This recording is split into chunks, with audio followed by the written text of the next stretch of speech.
శివుడెవరు అంటే నిత్యాయ అని పిలిచారు శంకరులు. నిత్యుడైనటువంటి వానికి నమస్కారం. నిత్యుడైన వాడు అంటే అనిత్యుడు కానివాడు. కాల సంబంధం ఉంటే నిత్యం అంటారు. శరీరములు ఉంటాయి లోకంలో, అనేక శరీరాలు.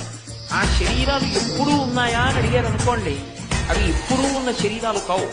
కాలమునందు ఒకప్పుడు ఉండి ఒకప్పుడు లేకుండా పోయేటటువంటిది ఏది ఉంటుందో అది అనిత్యము.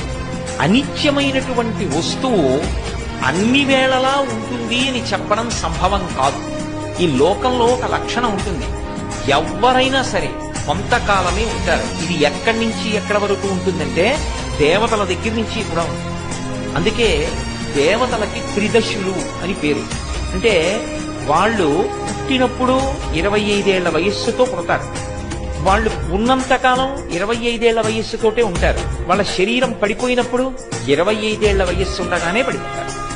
బ్రహ్మగారు ఆయనకు ఓ కాలమానం ఉంటుంది. ఆయన మనకందరికీ కూడా ఓ సంవత్సరం అయితే ఆయనకి ఏదో కొద్ది కాలం ఉంటుంది. అటువంటి బ్రహ్మగారు కూడా కాలమునందు శరీరాన్ని విడిచిపెట్టేస్తారు. విడిచిపెట్టేస్తే బ్రహ్మస్థానంలోకి కొత్త బ్రహ్మ వస్తాడు. స్వామి హనుమ ఇప్పుడు కలియుగంలో గంధమాదన పర్వతం మీద ఉంటారు. గంధమాదన పర్వతం మీద ఉండేటటువంటి హనుమ వచ్చే యుగంలో భవిష్యత్తులో బ్రహ్మ అవుతారు. బ్రహ్మస్థానాన్ని అలంకరిస్తారు.